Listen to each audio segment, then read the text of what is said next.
Hello, my name is LoG. Welcome to part 3 of this Notey Note Riff power-up. If you enjoy this type of instructional material, feel free to check out my Patreon at the link below. And now let's get on to the lesson.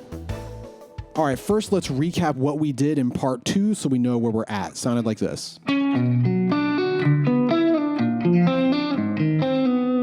Now, after this, we actually go right back to part 1, almost exactly the same. So the only difference is when we played part 1, we started on the octave, right? This little like that. But now with part 2 going back into part 1, we're doing this. So instead of the G to G, we're doing B to G because that's the note that we just ended on.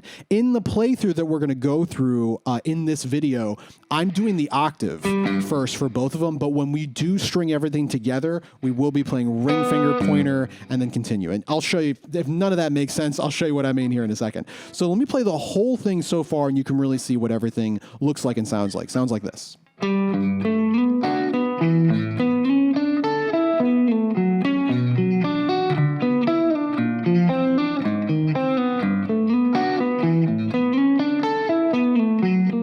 That is where we will continue with today's part. So you'll notice I played part 1, then part 2, then right back into part 1, almost exactly the same, except I'm hitting the middle finger, the B, and then that low G instead of the octave. Oh, look at that. I just said low G. So with this part that we're playing now, we are implying a different chord progression. So we'll just get this last part, and then we'll string everything together. Last part sounds like this by itself.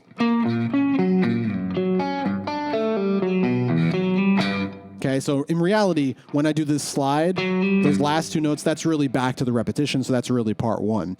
But that is where we'll end when we do the track. So what's going on right here? Really simple. It sounds very kind of jumbly, and that's kind of the sound I was going for, but it's really 2 chords. F sharp major, maybe F sharp dominant, which is a 5 of, by the way. It's the 5 of B. So if we're in the key of D, right, F sharp dominant is really just the 5 of the 6th chord. That's a very typical progression that you've heard probably thousands of times. 1, 5 of 6 to 6. The only difference is I'm not playing, when I play the 5 of, I'm not going to 6, I'm going to a different chord. I'm going to E minor instead of B minor. So instead of doing this, 5 of this, I'm going this to E minor. Just a little change, which I like. So that's the harmony for this whole part. So we start with F sharp for the first little bit, and then E minor for the next bit. So let's go over what those notes are for the F sharp. That's really what it is. Very jumbly, because that's kind of a cool sound going for that sort of thing with this particular riff. And the first part starts like this. So that's just simply A sharp, and that's the 3rd of F sharp. So here's F sharp.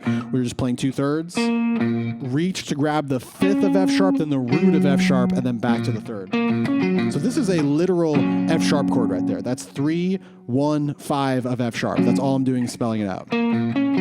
After that, by the way, technically I'm kind of doing similar things that I've done earlier. Downstroke, upstroke, downstroke, 1 upstroke to handle those 2.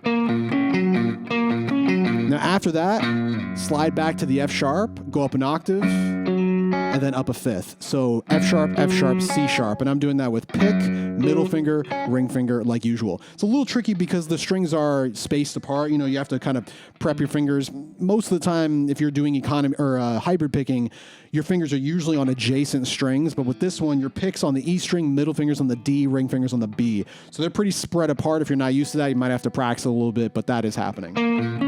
Excuse me. Just like that. Now, once we're here, now we start kind of the E minor sound.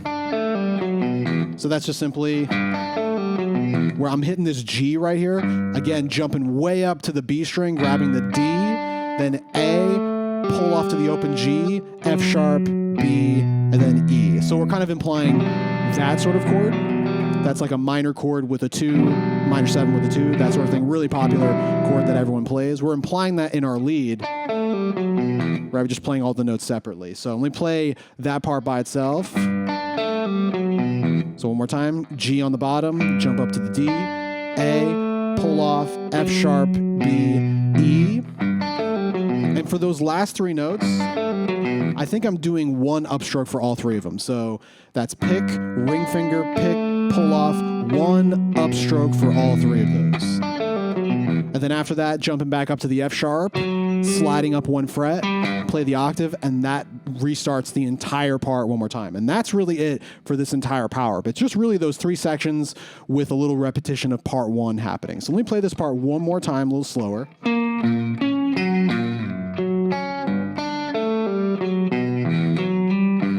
And that's pretty much it. So we're getting into this part after part 1. So again, when we play part 1 into part 2, looks like this. We continue there. That's the beginning of part 2. But when we come back to part 1, we're hitting that note, which starts part 3, and then we continue. So you might have to adjust your fingering a little bit, because if you're going, like middle finger right there, and you're going to grab that note for part 2, that makes sense. But with part 3, remember, you need to grab this note, and then the very next note needs to be here. So you can't really use the same fingering when you're getting into part 2 as you would with part 3. So part 2, I would do this, like that. But part 3, I would probably play ring finger right there. So pointer finger slide instead of middle and then pinky, pointer finger slide ring and then middle, which sets you up for that next part. So you do have to make that slight fingering adjustment when you are playing. So do keep that in mind. You really just have to practice the transitions. So let me play part 1 into part 3 like we did today. So it sounds like this. See, notice the ring finger sets this up. And then we're right back to the very beginning of the whole part.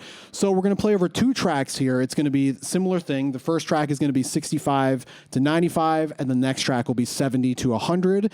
And what we're doing is, like we usually do, we're going to play just part 3, which sounds like this. And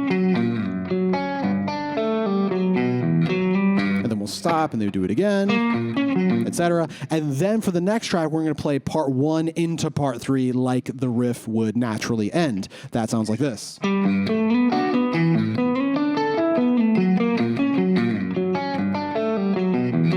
then we'll stop, do it again, etc. So that's how that will run. When we play the whole thing in the final video, that will sound like this.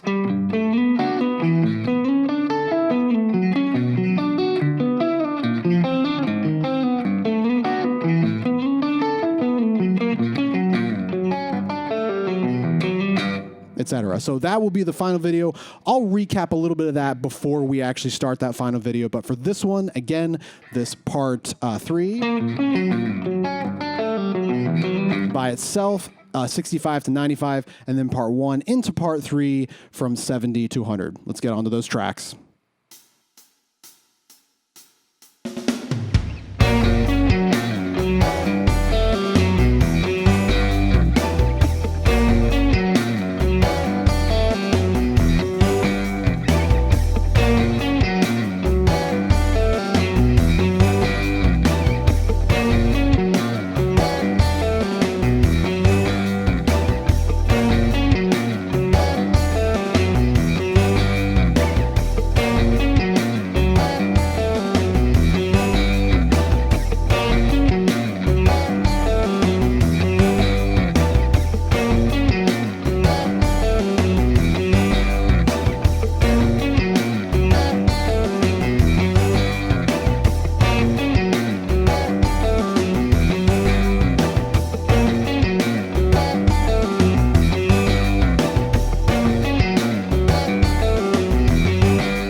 right, that does it for part 3 of this Notey Note Riff power-up. If you enjoy this type of instructional material, feel free to check out my Patreon at the link below, and I'll see you all in the final part.